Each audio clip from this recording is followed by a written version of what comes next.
All right, here we go. We're already in part 3 of your Microsoft Word Industry Certification Test Review. And in this part of the test review, we're going to pick it up where we left off last time, and we're going to be looking at pictures. What you can do with pictures, picture effects, moving pictures, something called text wrapping that you have to do to pictures in order to move them around in Microsoft Word sometimes. And let's go ahead and just kind of get started with it. Go back to Classcraft, and if you haven't already, go ahead and grab this pictures document right here. Download it, and let's see what this is all about. I'm going to click Enable Editing at the top, and I'm going to say this is probably the most wonky. I could definitely tighten up this part of the tutorial, and in the future, that's definitely a goal of mine, is to tighten up this pictures part of the tutorial. So let's scroll through this document here. You can see this is kind of a made-up document that I grabbed from a website called gcflearnfree.org.com, which is a great website for teachers to grab practice documents and all kinds of things in Microsoft Word. And so right now, from the last lesson, you can still see that I have my tabs and formatting symbols turned on. I'm going to turn that off just because it bothers me. So I'm going to go back here and just uncheck where it says tab characters and say, okay, there. All right. It's just a little thing that bothered me. So let's just kind of dive in here and see what they want us to do. It says, apply the soft, round bevel picture effect to the image of the pool on page 2. So on page 2, down here, we have a picture of a pool, all right? Click on the pool. You're going to get formatting tools up here. Picture tools, and then you get a formatting tab. So everything that you're going to have to do with this picture is going to be under this tab.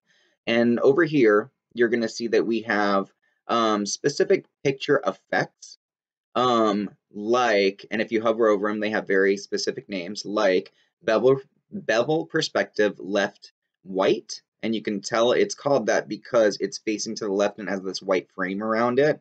This one's called, hover, reflected perspective right. And we are looking for soft round bevel picture effect. So soft round bevel. And I'm going to say it's probably actually one of the bevel effects. And this is kind of confusing. Even though you have lots of bevel picture styles here, because of the wording of the question and how it says picture effect, I'm actually going to jump over here to where it says picture effects. And I'm going to go down to the bevels and see if I can't just find a bevel picture effect.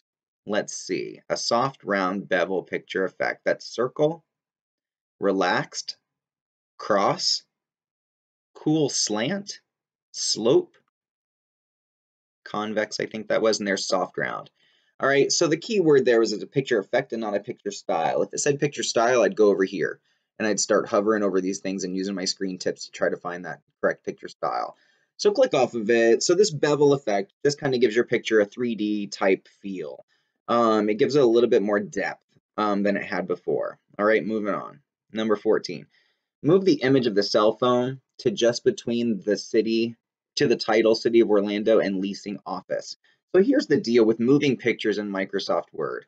A lot of the times, and let's find this cell phone.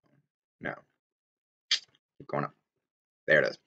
A lot of times with Microsoft Word, and I don't think this is one of those times, you can't really move pictures. It's a linear program. It's meant for text. So wherever you put a picture, it likes it to stay there until you click on something over here called text wrapping. All right. And on your test, what they're going to want you to do is there's going to be a picture and it's going to look kind of a mess. And they're going to say, we want the text to line up to the left of the picture. All right. In order to do that, you're going to have to make sure, and it's going to look something like this. All right. And as of right now, notice how it's kind of have an issue if I want to click and drag it. If I click on text wrapping and I used my square text wrapping, notice how my text now wraps around to the right of the picture. So this is called text wrapping. And now I can move this image and I can make it so that the text wraps to the left of the picture. I can adjust my picture in such a way to have all the text wrapped to the left of the picture. So I think that's what they want you to do on your actual test, is apply text wrapping to an image so that the text wraps to the left or to the right of the image. So once you apply text wrapping, and you'll notice there's all different kinds of text wrapping. There's one called behind, where the text literally goes behind the cell phone. Is this behind or in front? Yeah, that's behind. This is in front of text, so the image is actually in front of the text there. This is top and bottom, so that literally the text just wraps around the top and the bottom, not to the left of the picture. And then there's this thing called square, which you're going to use 90% of the time, which just means the text wraps around the picture in a square kind of form, and you can kind of click and drag it to the right and the left. So on the test, they're going to have you wrapping to where the image to the text is actually to the left of the image, I think. I'm pretty sure. That's what they want you to do. All right. To just between the titles. Oh, so this one wants us to move between. Let's go ahead and do that. So it wants us to do it kind of like that. Boom. All right. So let's go ahead and go back and see what else we got to do here. Change the format of the text, beginning with new online resident portal to be intense emphasis. All right. New online resident portal to be intense emphasis. This one right here. Boom. Select the text new online resident portal and be careful because I want to say this is going to be a pain in the butt. There. You got to really make sure that when you select, you're just selecting the text. If you go too far, it's going to grab the picture above it or grab the heading to the left. So just grab this. And over here under the Home tab, you're going to see all these different styles. And we've looked at styles before. We said in part 1, I think it was, we said that heading 1, whatever you have designated as a heading 1 kind of controls our headings, heading 1, heading 2, whatever you designate as headings kind of makes its way into the reference tab to the table of contents. That's how your computer knows what to pull out of your document to populate the automatic table of contents. So this one's called intense emphasis, all right?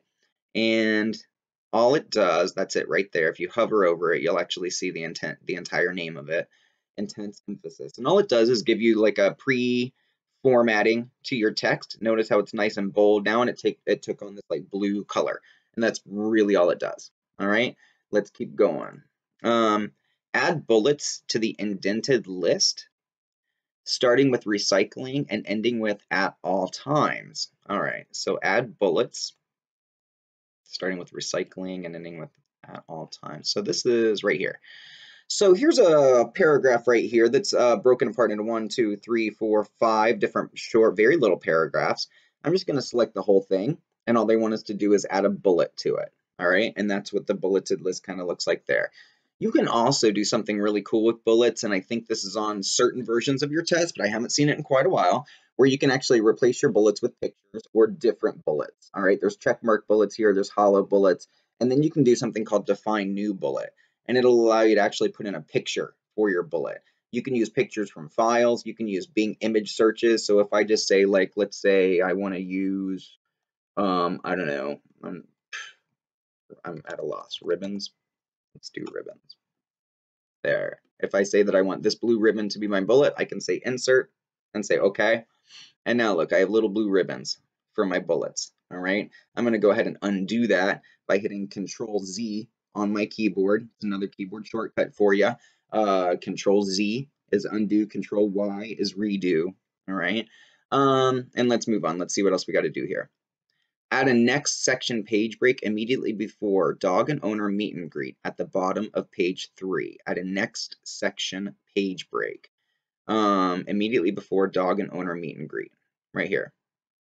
A next section page break. So under the, I think it's design tab. No, sorry. I lied. Under the layout tab. You're going to see a whole bunch of things called breaks. And they all do something very different. Breaks are very confusing and they're invisible, which makes them really tricky. So the first thing you got to do with breaks is I always say turn on what's called the show hide button. All right, so you can actually see where your break is going to go in your document. It wants to do a next section page break, right? Is that what it is? A next section break. Okay, so next section break. This isn't going to do anything. You're not going to see anything here. All it does, here, I'll show you. Let me just stop talking and I'll show you what it does. Breaks, you're going to say section break, and you're going to say next page section break, all right? All it does, there's a continuous. Oh, is it continuous? A next page section break. Okay. This one actually is going to do something. A next page section break is that type of break that modifies your document, and it's going to send everything past my cursor to the next page. So I'm going to say break, section break, next page. Boom. There's another type of break here that I'm going to show you right here called, let me go ahead and insert it. I want to insert it after this break. Let me undo this, Control Z. Where I can kind of control the formatting in my document. Here, I'll do it right here. This type of break is actually called a continuous section break. Notice how it doesn't really do anything. It shifted my text down, but here's what it does. It kind of controls where, if I were to change the orientation of my document now, or any type formatting, it kind of controls where the changes stop. It isolates a section of my document is what it does. So now, if I were to click below that section break and change my page orientation to landscape, it's only going to change those pages, that page below my section break. All right, I have a break right here too that's kind of controlling why it just turned this page into landscape. Notice how the other pages are portrait orientation. All right, if I undo that and I undo my break, or I just delete it, there. If I were to do an orientation of landscape now, it'll turn all of my pages. Landscape orientation. There. And see, this one doesn't turn landscape because this break is kind of controlling. This one says this break right here says, you know, every page above this is going to take on that landscape formatting. It's hard to explain, but on your test, they will have you doing this. They will have you turning one page in your document landscape and keeping the rest of your page portrait orientation. And the only way you do that is by inserting continuous section breaks to isolate the page that you want to turn landscape. All right. So if that were the case, I'd put a page break here. If there wasn't already a page break down here, to have to put one down here too. If I just wanted to turn this page landscape orientation and have the rest of my pages stay portrait orientation. All right, that's a lot of explanation for something we're not even practicing here. So let's move on. Create a bookmark named Spring Newsletter for the Spring Newsletter side heading. All right, a bookmark right here, Spring Newsletter side heading. What I'm going to do is just kind of click. I'm going to turn off my show hide because I'm not dealing with page breaks anymore. A bookmark is a hyperlink. That's kind of what it is. So I'm going to create a bookmark. I'm going to go to the Insert tab, and under Links, I'm going to have something called Bookmark.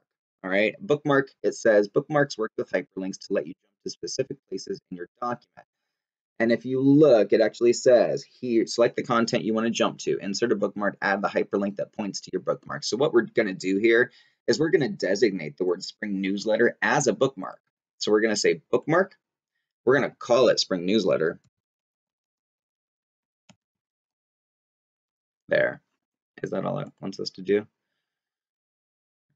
For the Spring Newsletter. Okay. Yep, that's all it wants us to do. And oh, notice there can be no spaces in a bookmark name. Notice how when I had the space in there, it doesn't let me add the bookmark. Make sure there's no spaces in your bookmark. Just call it Spring Newsletter, no spaces, click add.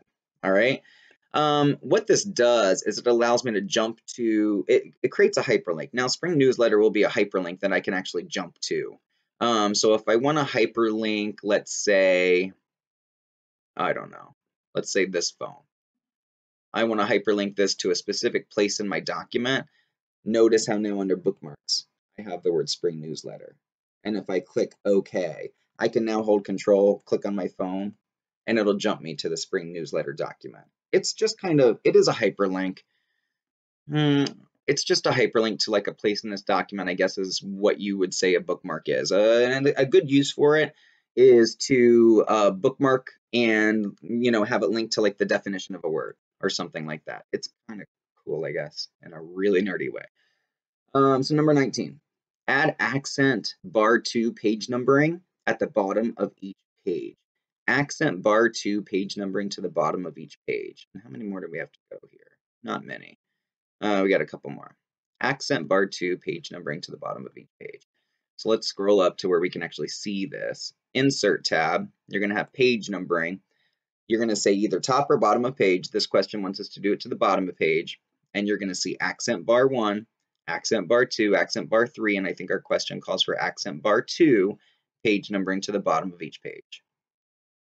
So I'm going to say accent bar 2. All right.